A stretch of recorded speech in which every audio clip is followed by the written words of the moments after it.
दिखाई दे रही है?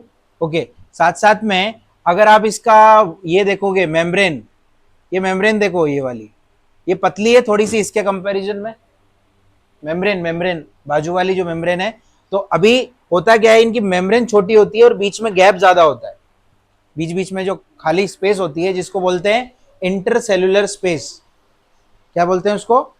Intercellular space. सेल के बीच का स्पेस होता है इंटरसेल्यूलर स्पेस। तो वो क्या होता है देखो, इसमें अभी क्लियरली लिखा है कि they are living cell with thin wall and these cells are loosely packed with the intercellular space. They are loosely packed, मतलब ये दूर दूर रहता है, कोई इधर रहेगा, कोई इधर है, कोई इधर है, बीच बीच में गैप है। दे आर लूजली पैक्ड, मतलब ये थोड़ा सा इनके बीच बीच में स्पेस होता है। ओके, उसकी वजह से क्या होगा, देखो आगे क्या लिखा है, parenchyma mainly store food but also perform photosynthesis in the green plant of the green plant parts of the plant. In aquatic plant, specialized parenchyma forms air space which helps them to float. आया समझ में? मतलब जो parenchyma है वो green plant, जो green part होते हैं जितने भी प्लांट के, वहां पाया जाता है। आया समझ में? क्योंकि ग्रीन पार्ट ज्यादातर लिविंग होगा, होगा कि नहीं? जो हार्ड रहेगा पार्ट, जो ग्रीन नहीं होगा, जैसे कि लकड़ी वाला हिस्सा, ग्रीन कौन सा नहीं होता है? शूट, जो बार्क ऑफ ट्री है वो ग्रीन नहीं होता है। और जहां जहां ग्रीन पार्ट होगा प्लांट का, वहां वो लिविंग होगा, और वहां पे क्या होगा, ये पेरेनकाइमा प्रेजेंट होगा। तो जहां जहां ग्रीन है वो हिस्सा आपको एकदम सॉफ्ट लगेगा, आप हाथ लगा के देखना, जहां जहां ग्रीन है वो हिस्सा सॉफ्ट रहेगा और बाकी जो शूट है वो कड़क रहेगा एकदम, हाथ लगा के देखना आप प्लांट, होता है ऐसा। तो वो ऐसा क्यों होता है, जो ग्रीन वाला पार्ट है वो सॉफ्ट क्यों होता है? Because of parenchyma. आया समझ में? और दूसरा रीजन है कि उनके बीच में जो खाली स्पेस होती है उसकी वजह से उसमें सॉफ्टनेस रहती है, क्योंकि एयर पास होती है उसमें, और जिसमें एयर पास होगी उसमें इजीली ये प्रोसेस भी हो सकती है कि नहीं, ये जो मैंने बताया अभी, क्या हो सकता है उसमें, CO2 एंड H2O का ट्रांसपोर्ट हो सकता है कि नहीं? अगर कोई चीज ट्रांसपोर्ट करनी भी है तो उसके लिए क्या करना पड़ेगा, उसके लिए बीच में खाली स्पेस तो होनी चाहिए, होना चाहिए कि नहीं? तो CO2 एंड H2O, ताकि आपस में ट्रांसपोर्ट हो सके। क्लियर? ओके, नेक्स्ट है, और इसमें यह भी लिखा है कि जो एक्वेटिक प्लांट है उसमें कौन सा सेल पाया जाता है? पेरेनकाइमा। आया समझ में? क्योंकि most of the aquatic plant आपको सॉफ्ट ही लगे दिखेंगे, जैसे कि उसमें एल्गी आ जाती है, और हाँ, लोटस वगैरह वो सब सॉफ्ट रहते हैं, उसमें कड़क प्लांट नहीं दिखेगा आपको कि ऐसा बीच में देखा, ये देखा तो नारियल पानी उग गया, ऐसा तो ऐसा होता है क्या कि नारियल पानी तैर रहा है पानी में? ऐसा कभी देखा है आपने? ऐसा तो नहीं होता ना। मोस्ट ऑफ द जितने भी प्लांट होते हैं वो छोटे छोटे रहते हैं, है ना, और सॉफ्ट रहते हैं बिकॉज ऑफ पेरेनकाइमा। ओके, और पेरेनकाइमा में आ जाएगा पोटैटो। पोटैटो का प्लांट देखा है आपने? कैसा होता है? जमीन के नीचे रहता है, और पेड़ लगता है क्या उसका? पूछ रहा हूँ, पोटैटो का प्लांट देखा है क्या? आलू, आलू का प्लांट कैसा, कैसा झाड़ कैसा रहता है उसका? नॉर्मल छोटा सा ही रहता है ना, उसको ऐसा करके उखाड़ते हैं ना, कैसे करके तोड़ते हैं? हाँ, तो सॉफ्ट रहता है कि हार्ड रहेगा? इसके जैसा तो नहीं रहेगा ना, ये नारियल पानी के जैसा नहीं ना। इसका मतलब सॉफ्ट रहेगा तो उसमें वो कौन सा पार्ट में आ जाएगा? पेरेनकाइमा। आया समझ में?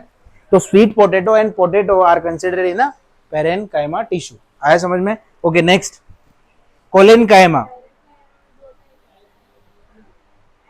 एरेनकाइमा भी बोलते हैं उसको, क्लोरेनकाइमा भी बोलते हैं।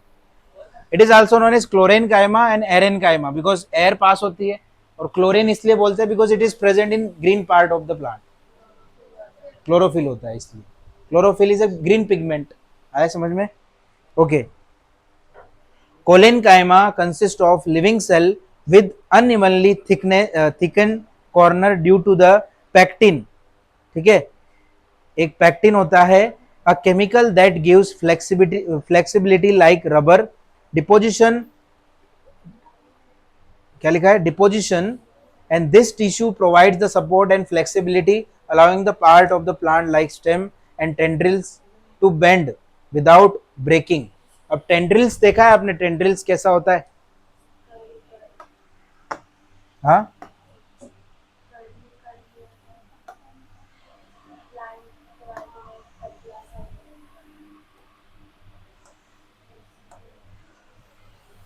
ये देखो, ये बीच बीच में इसमें इंटरसेल्यूलर स्पेस कम रहेगा, ठीक है।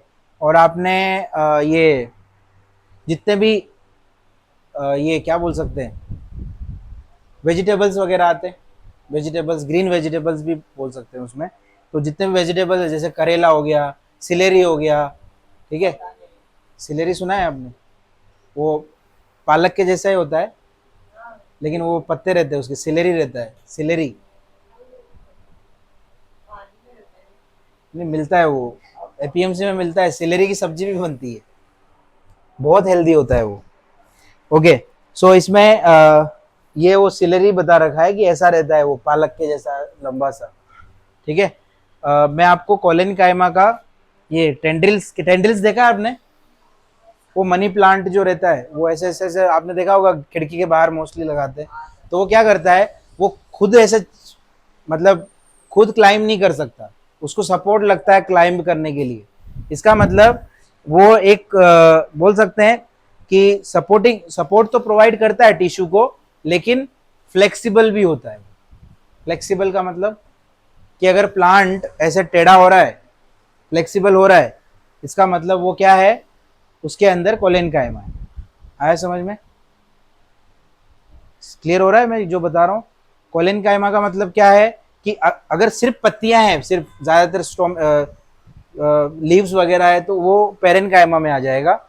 अगर उसमें डाली वगैरह, जैसे कि ये आपने देखा है धनिया वगैरह, धनिया की जो डाली रहती है, फिर इसका क्या बोलते हैं, पुदीना का भी वो रहता है ना पीछे, आप तो पत्तियां ही यूज करते हो ना, उसके पीछे वाला हिस्सा, वो जो उसका, हाँ उसकी डाली, उसकी जो डाली रहती है वो एकदम सॉफ्ट रहती है ना, ऐसा वो घूम जाती है पूरी, तो वो आए, वो किस में आएगा, कॉलिन कायमा में। मतलब इससे थोड़ा सा हार्ड, लेकिन फ्लेक्सिबल। आया समझ में? सो आप इसमें टेंड्रिल्स का एग्जाम्पल ले सकते हो और स्टेम का एग्जाम्पल ले सकते हो, लेकिन स्टेम भी फुल्ली मैच्योर्ड स्टेम इसमें हम नहीं ले सकते। फुल्ली मैच्योर्ड स्टेम कैसा दिखता है, वो जो सामने आपको दिखाई दे रहा है, देखो कोकोनट का वो स्टेम, वो कैसा दिख रहा है, बहुत हार्ड है वो, उसको आप ऐसे करके मरोड़ नहीं सकते। मरोड़ सकते हो क्या? तो इसका मतलब, और कुछ स्टेम ऐसे भी है जिसको ऐसे मरोड़ सकते हैं अपन, ऐसे करके, हाँ। तो इसका मतलब जो फ्लेक्सिबल रहेगा वो आएगा कॉलिन कायमा में, ठीक है। ओके, नेक्स्ट नेक्स्ट है स्क्लेरन कायमा। स्क्लेरन कायमा में अभी आपको पता चल गया डेड टिश्यू है, तो जो फ्लेक्सिबल नहीं है, जो सपोर्ट प्रोवाइड करता है बार्क ऑफ ट्री, मतलब जितने भी बड़े बड़े पेड़ है और जो उनके बाहरी हिस्से, जैसे कि मैंने अभी एग्जांपल लिया कोकोनट ट्री का, वो सारा स्क्लेरन कायमा होता है। आया समझ में? अभी इसमें sclerenchyma cell have the thick wall, उसमें थिक वॉल होती है, okay, due to deposition of lignin. और इससे इससे पहले पेक्टिन था। पेक्टिन एक रबर जैसा एक केमिकल होता है, उस रबर जैसे केमिकल की वजह से उसकी फ्लेक्सिबिलिटी आती है। आया समझ में? आप ऐसे भी कर दोगे तो टूटेगा नहीं वो ऐसे, लेकिन अगर लकड़ी को आप ऐसे करोगे तो टूट जाएगी। पर वो लकड़ी किससे बनी है, मतलब बनी तो प्लांट से ही है ना, लेकिन वो टूट जाती है। क्यों टूट जाती है? बिकॉज उसमें पेक्टिन नहीं होता। Pectin is a type of chemical which gives the rubber property, मतलब उसके अंदर रबर जैसी प्रॉपर्टी होती है। आया समझ में?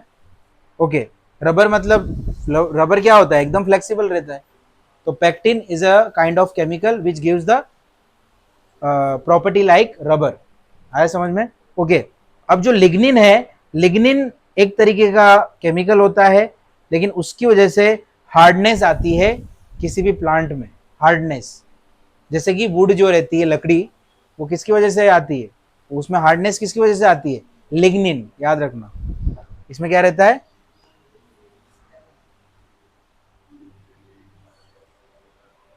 ये यहां लिखा है देखो, लिग्निन। इसमें लिग्निन रहता है, इसमें पेक्टिन रहता है, ठीक है। बाकी इसमें तो एयर एयर पास होती है, तो ये सबसे सॉफ्ट होता है। पैक्टिन, लिग्निन, ठीक है। अब लिग्निन से क्या होता है, मेकिंग देम हार्ड, इसकी वजह से इसकी हार्डनेस आती है और इसकी वजह से इसकी फ्लेक्सिबिलिटी आती है। आया समझ में? It is looking like rubber, मतलब ये रबर का प्रॉपर्टी इसमें होता है, ठीक है। Okay, most of this cells are dead, ये ज्यादातर सेल जो होते हैं डेड होते हैं, okay. And the tissue found in stem, leaf vein and hard covering of the seed and nuts, seed और नट्स जितने भी होते हैं उसकी जो हार्ड कवरिंग होती है, जैसे कि वॉलनट देखा होगा आपने, हाँ, अखरोट, अखरोट का बाहरी हिस्सा जो रहता है उसको फोड़ के ऐसा खाना पड़ता है ना, कड़क रहता है। और उसमें ये भी देखा होगा, ये क्या बोलते हैं अपना, काजू, बादाम, बादाम भी शायद फोड़ना पड़ता है, बादाम और काजू, उनको भी फोड़ के ये करना पड़ता है। देखिए आपने उसका एक्चुअल स्ट्रक्चर आपने, यस, तो उसमें इसका मतलब बाहर कवरिंग होती है, आउटर कवरिंग, ठीक है। वो आउटर कवरिंग हार्ड रहती है, ठीक है, जो कि प्रोटेक्ट करती है किसको, किसको प्रोटेक्ट करती है, जो अंदर पेरेन कायमा है या कोलन कायमा है उसको प्रोटेक्ट करती है। आया समझ में? सो जो हार्ड पार्ट है किसका, आ, किसका, किसी भी प्लांट का जो हार्डेस्ट पार्ट है और डेड टिश्यू है, it is consider in the sclerenchyma, okay. सो इसमें कोकोनट हस्क हो सकता है, कोकोनट का जो बाहरी हिस्सा जो हम नॉर्मली ऐसे निकालते हैं बाहर, या फिर जो कोकोनट वाटर जो देता है वो जब जिसको कट करता है बाहर से, वो क्या रहता है, कोकोनट हस्क जिसको हम बोलते हैं, ठीक है। ओके, नेक्स्ट है कनेक्टिंग टिश्यू, कंडक्टिंग टिश्यू। अब जो कंडक्टिंग टिश्यू, कंडक्टिंग मतलब होता है वो कंडक्ट करेगा, कंडक्ट का मतलब कलेक्ट करेगा, आया समझ में? अब कलेक्ट का मतलब होता है या तो वो पानी को कलेक्ट करेगा या फिर वो क्या करेगा, फूड को कलेक्ट करेगा, आया समझ में? ओके, अब सपोर्टिंग टिश्यू का मतलब समझ में आ गया आपको कि यहाँ पर इसको सपोर्टिंग टिश्यू क्यों बोला गया, बिकॉज ये तीनों जो टिश्यूज थे वो सपोर्ट करते हैं, मतलब एक फ्लोट करने के लिए सपोर्ट करता है या फिर बीच में एयर होती है, इंटरसेलुलर स्पेस, ठीक है। और ये ज़्यादातर लीफ में होता है, जितनी भी पत्तियां हैं उसमें, ठीक है, ये ज़्यादातर टहनियों में होता है, जो सॉफ्ट वाली टहनी है उसके अंदर, ठीक है। या फिर पालक का जो सीड है, या इसका अपना प्याज का भी सीड होता है, पीछे वाला हिस्सा, तो उसमें रहता है। और थर्ड वाला मैं बता चुका हूँ कि वो ये कवरिंग होती है एक तरीके की, ठीक है। देखिए पियर्स क्यों दिया है इसमें, पियर्स तो बहुत सॉफ्ट होता है, पियर्स दिया है ना इसमें,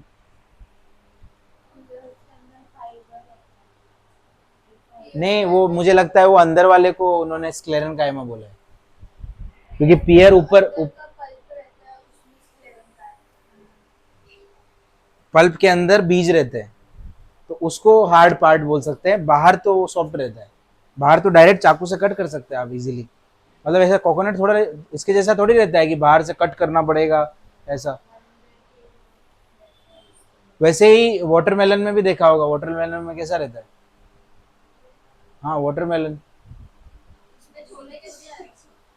लेकिन बाहर तो कड़क कवरिंग होती है ना, कि बाहर भी खाते हो बाहर का, नहीं भाई डायरेक्ट कट करके सीधा नहीं खाते हो, ग्रीन वाला पार्ट फेंकते हैं, तो ग्रीन वाला पार्ट में क्या हो सकता है, कोलेन कायमा या स्क्लेरन कायमा हो सकता है, कि सबसे लास्ट फाइनल वाले जो पार्ट है उसमें स्क्लेरन कायमा होगा, फिर जो अंदर वाला पार्ट है उसमें कोलेन पेरेन कायमा होगा, जो खाने वाला पार्ट है उसमें, ठीक है। ओके, अभी नेक्स्ट है, ये थी सपोर्टिंग टिश्यू जो सपोर्ट करती थी। अब नेक्स्ट है कंडक्टिंग टिश्यू, मतलब कि कॉम्प्लेक्स परमानेंट टिश्यू। हमने सिंपल परमानेंट टिश्यू के बारे में पढ़ लिया, ओके। ये क्या करेगी, अभी देखो इसमें अलग अलग रोल है सबका। अब इसमें जाइलम है और दूसरा फ्लोएम है, पहला है जाइलम, दूसरा है फ्लोएम, ओके। इसके डायग्राम्स ले लेते हैं, वो ज़्यादा इजी रहेगा आपके लिए।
आ नहीं रहा। ठीक है, सिंपल वाला डायग्राम ले लेते हैं, वो ज़्यादा डेप्थ में जाओगे तो आपको भी इशू होगा।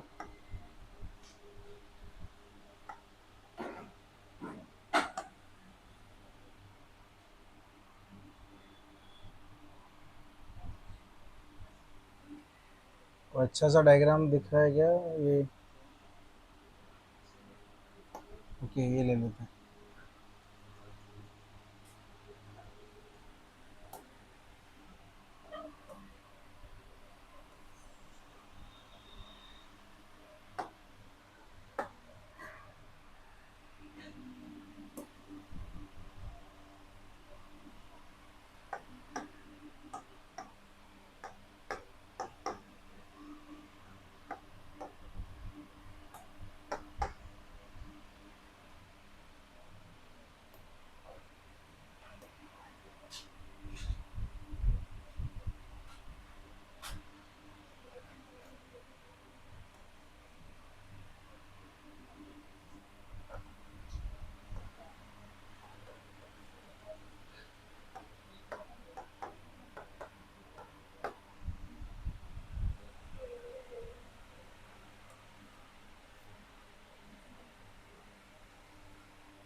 वेसल्स दिख रहा है, स्क्लेरेंकाइमा।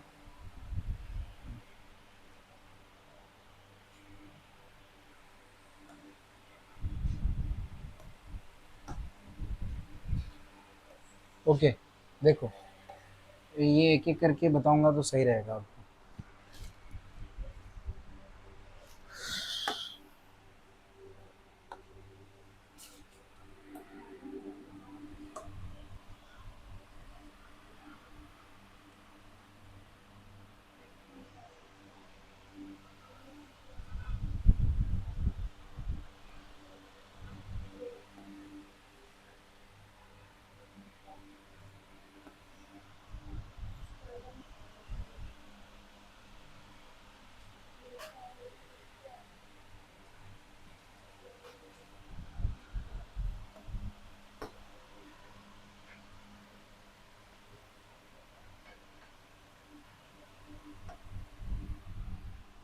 ओके,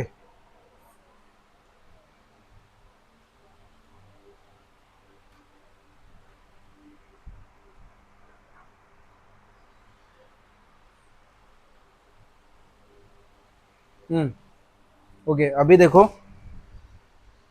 हमने अभी क्या क्या लिया है? सबसे पहले कंडक्टिंग सेल है, इसका मतलब वो कुछ तो कंडक्ट करेगी, कुछ यहाँ से कैरी करेगी। ठीक है, इसका मतलब क्या है कि जो फर्स्ट है देखो, xylem and phloem together known as complex permanent tissue because they are made up of different type of cell working together. Different type of cell यहाँ पर काम करते हैं। ठीक है, अब कौन से है वो हम डिस्कस करेंगे। Okay, in the tissue that transport water and minerals from root to other parts of the plant.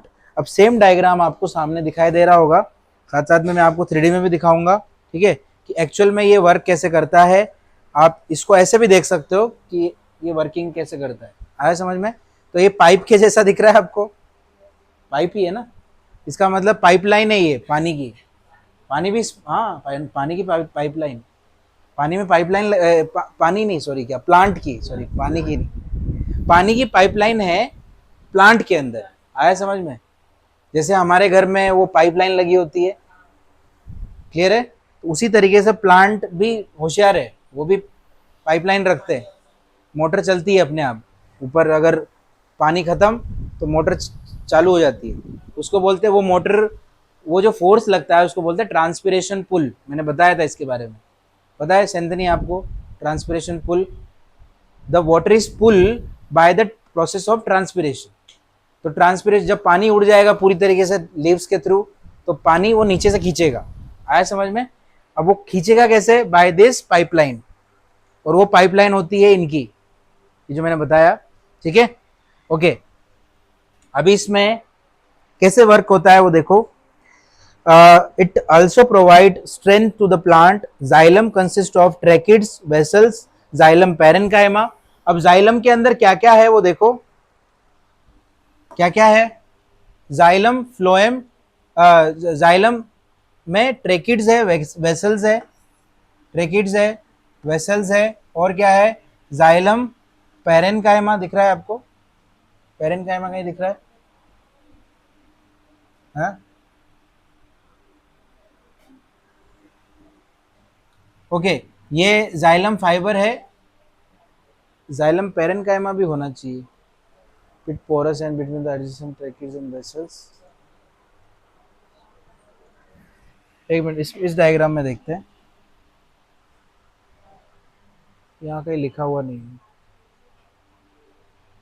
Okay, xylem parenchyma mostly जो ग्रीन पार्ट है प्लांट का, वो उसमें रहेगा, जो ग्रीन वाला हिस्सा है उसी के पास रहेगा, क्योंकि मैंने बताया पैरेन्काइमा कहाँ होता है, जहाँ ग्रीन रहेगा वहीं पैरेन्काइमा होता है। तो जाइलम पैरेन्काइमा यहीं कहीं होगा, ठीक है, इसके बीच में। क्लियर है?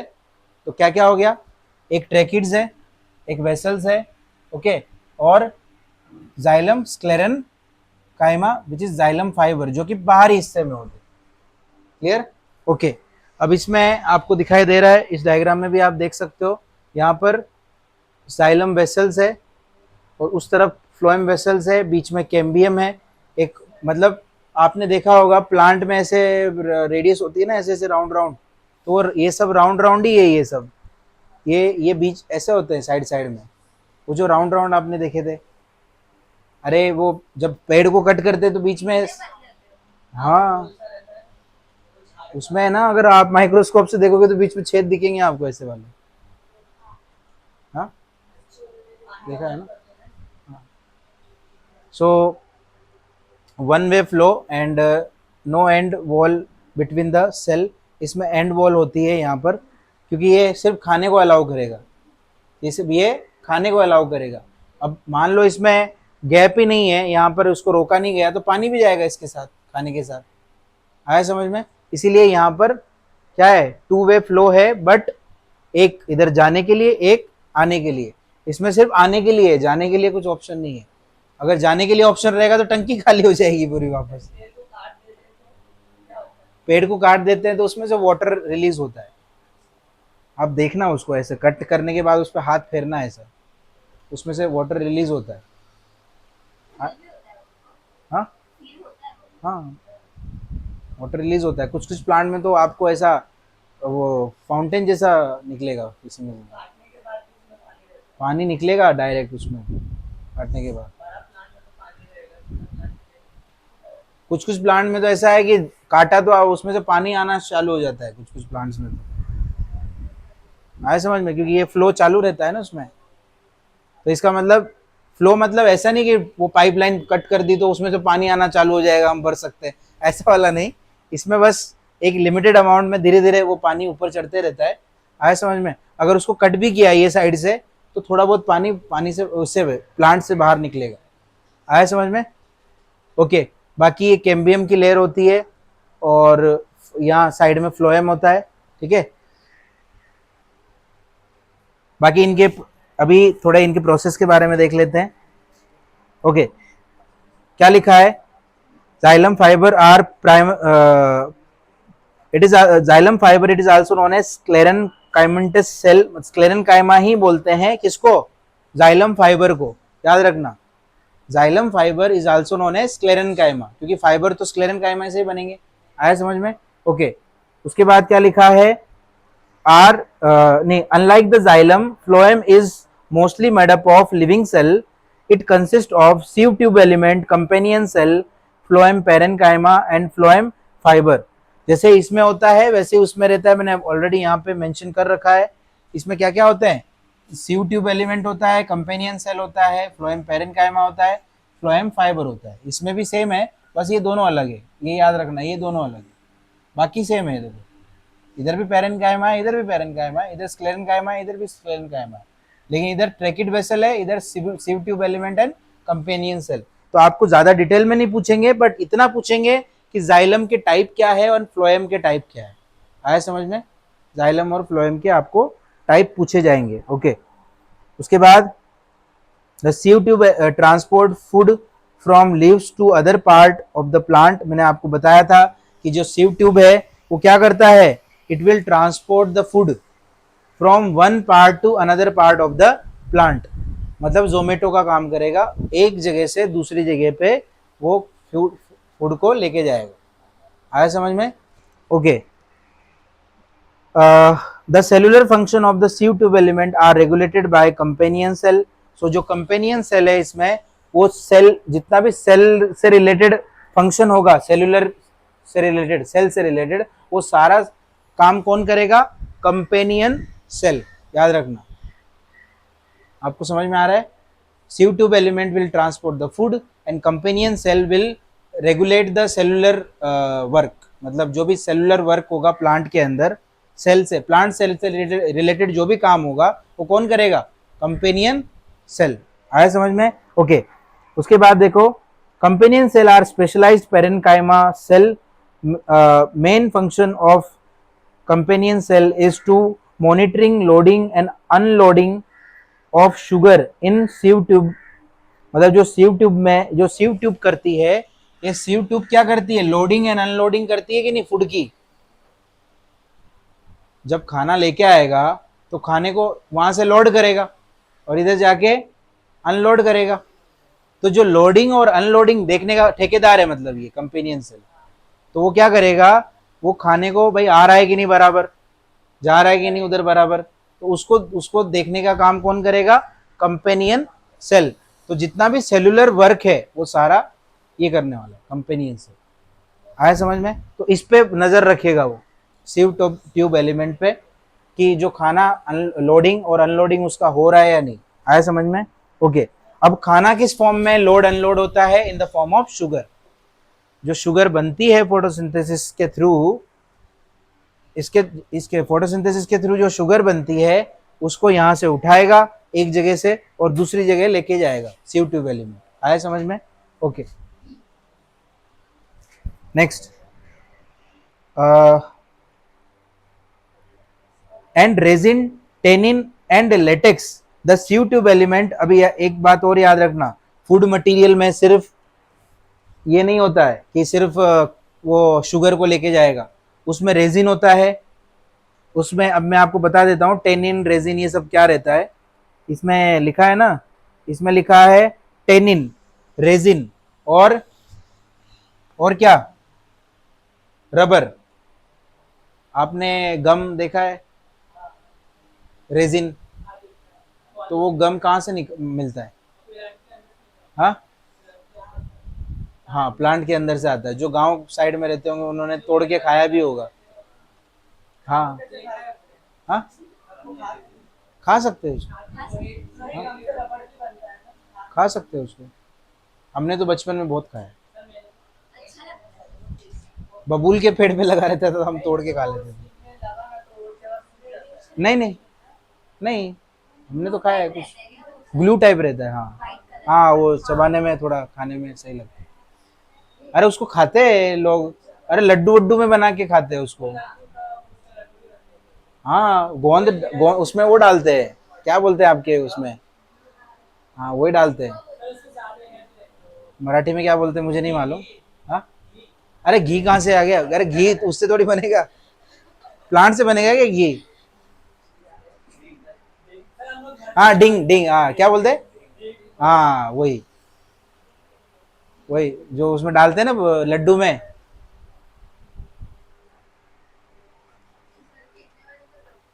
कितने बजे कितने बजे शुरू किया था मैंने? हाँ, तो ये पैराग्राफ तो खत्म करने लेने दो, हो गया बस खत्म। ओके, रेजिन, टेनिन और, एक बार देख लो रेजिन और टेनिन और ये कैसा होता है। देखो रेजिन कैसा दिखता है, देखो एक बार। रेजिन,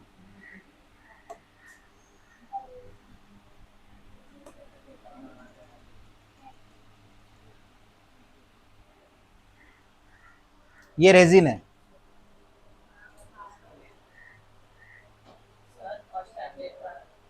हाँ, ये प्लांट के देखा जाए तो एक्सक्रिएटरी पार्ट है ये सारे, मतलब ये जो प्लांट वेस्ट करता है, ये वो है, ठीक है, रेजिन।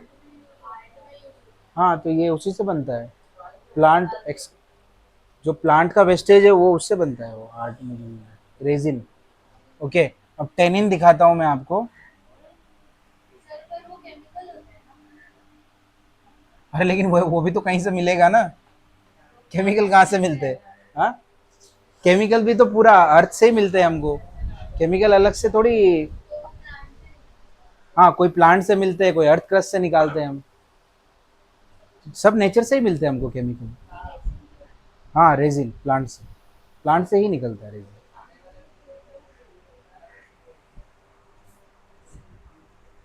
टेनिन का स्पेलिंग सही है ना? टेनिन देखो एक बार, यही है ना? हाँ, टेनिन। हाँ, ये वाइन में यूज होता है, ठीक है। फिर ऐसा कुछ देखा होगा आपने, ग्रेप्स वगैरह ये सब में टेनिन वगैरह रहता है, आया समझ में? जो ग्रेप्स की बाहर की स्किन होती है वो टेनिन की बनी होती है, ग्रेप्स उसकी बाहर की स्किन टेनिन की बनी होती है, ठीक है। फिर इसके बाद रबर तो आपको पता है, रबर भी उससे बनता है। हाँ, रबर जो है उसमें कुछ प्लांट ऐसे रहते हैं जिनमें से मिल्क निकलता है, मिल्क के जैसा कुछ, तो उसको फिर वो प्रोसेस करते हैं, फिर उससे रबर बनाते हैं, जो अपने मिटाने वाला रबर है वो, ठीक है। रबर हो गया, फिर फेविकॉल से रिलेटेड जो भी प्रोडक्ट है, फेविकॉल वगैरह, तो वो सब, ग्लू, वो सब प्लांट के वेस्टेज है, वो जो प्लांट वेस्ट करता है हम उसको फिर रीयूज करते हैं, आया समझ में?